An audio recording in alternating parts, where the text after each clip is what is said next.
I don't know what to write. Doesn't matter. Lie.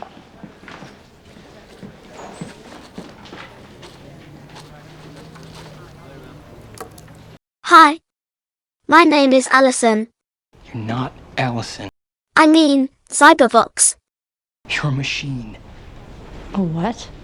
Get ready for real therapy. Spoilers for Terminator, the Sarah Connor Chronicles and Terminator, Dark Fate. If you haven't seen them yet, do so before watching this video.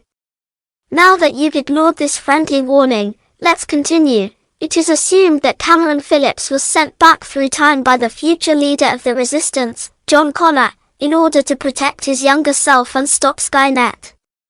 Cameron lets John, Sarah, and Derek believe that. We are led to believe that. When the season ends, we are able to reflect on what it all means. Questions like, why did Cameron really come back? So how often do you lie? When the mission requires it? Do you lie to me? Sometimes. About important things? Yes. Important things. Someone else built Skynet. Who? We don't know. You don't know who builds the computer that blows up the world? I wasn't sent here for that. No. You were sent here to keep my son from being assassinated.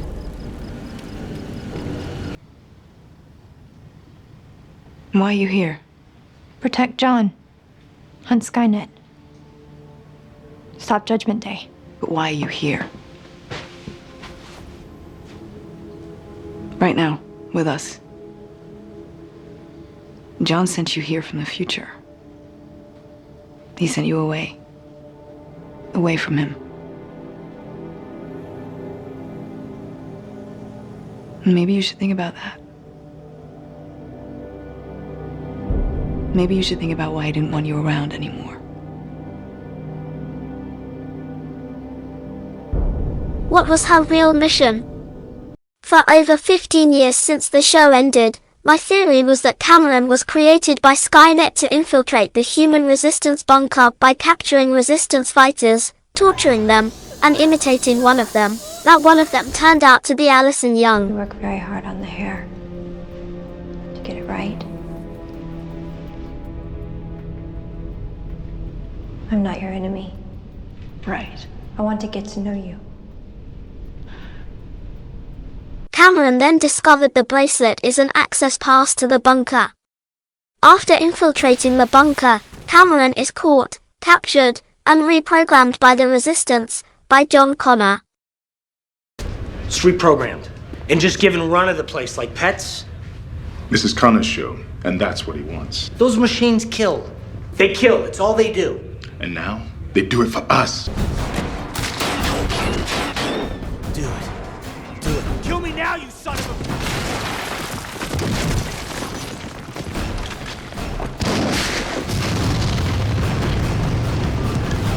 Cameron now works for them, for the Resistance. John Connor had a thing for Allison Young and gets close to Cameron, making her his personal bodyguard and confidant. But Cameron then glitches and accidentally reverts to her original programming, terminating John Connor.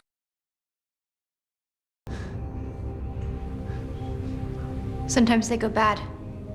No one knows why.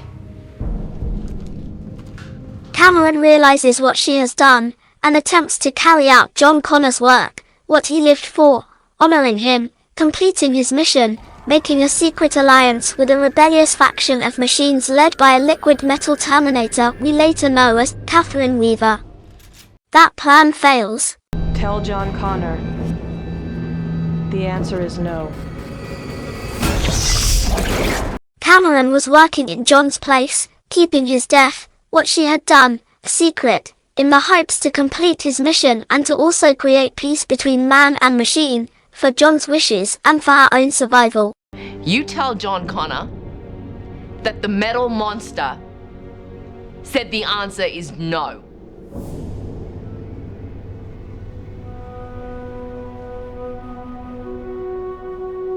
What does that mean, huh? Hey, tell me! If the answer is no, what was the question? Will you join us?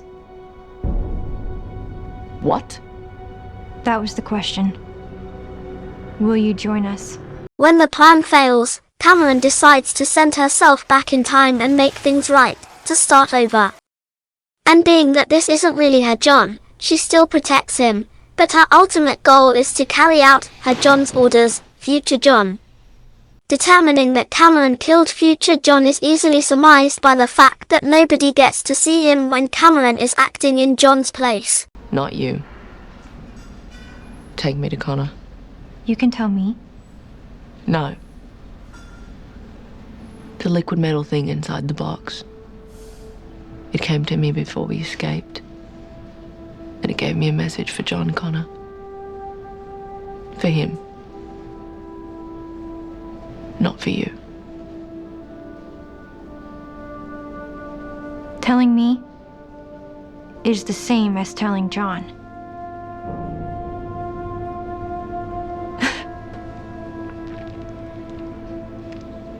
Dietz was right. Who the hell is running this war? What the hell are we fighting for if telling you is the same thing as telling Connor? You're a damn machine. You're not the same. It's not the same. And also, this confession to young John before she has to leave him to carry out her John's mission. What's going on? You need to understand how it works. What? This chip. This body. The software is designed to terminate humans. The hardware is designed to terminate humans. That's our sole function. Not you. No. Not anymore. But what was there is still there. It'll always be there. So down deep, you want to kill me? Yes. I do.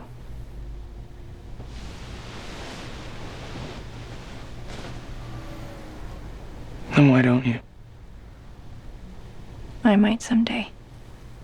Cameron then leaves young John and is able to unite with the rebellious machine faction, fulfilling her future John's mission.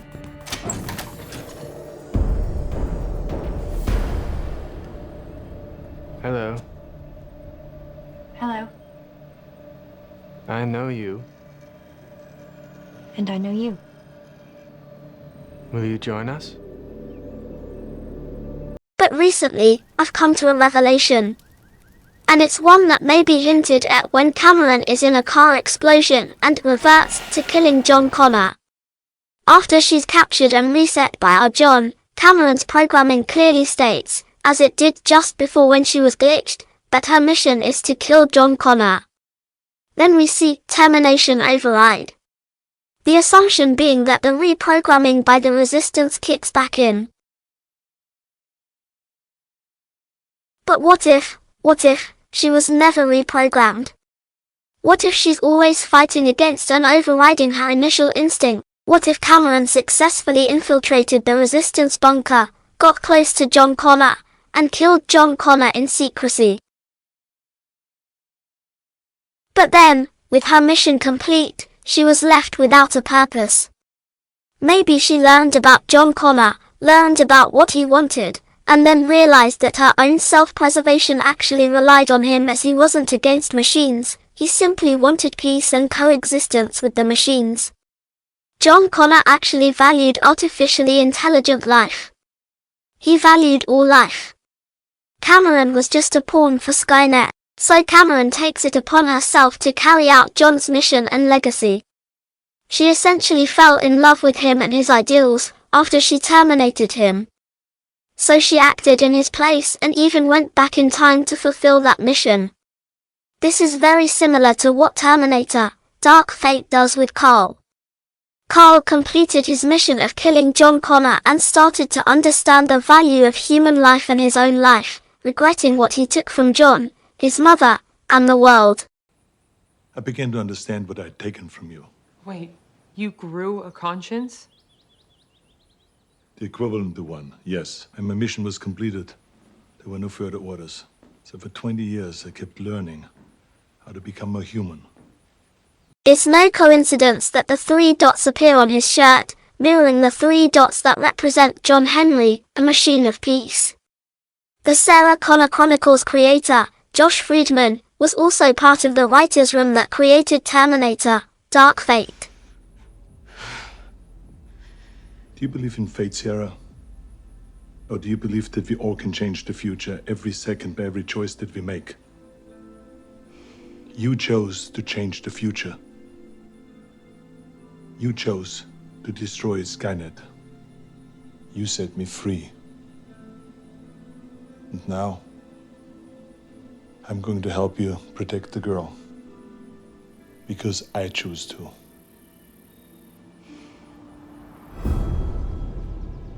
I think I'm a machine.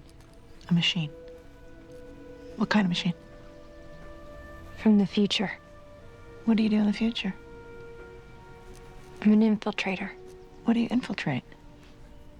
The human resistance. I see. Why? It's what I was programmed for. Programmed? To find John Connor. Why is he so important? He's the one who saves mankind. Saves them? From what? Extinction. And what are you going to do when you find John Connor? I'm going to kill him and hang his head on a pike for all to see. Thanks for coming to my TED Talk. Hit the like button and subscribe if you want to live. Ciao. I'll be back.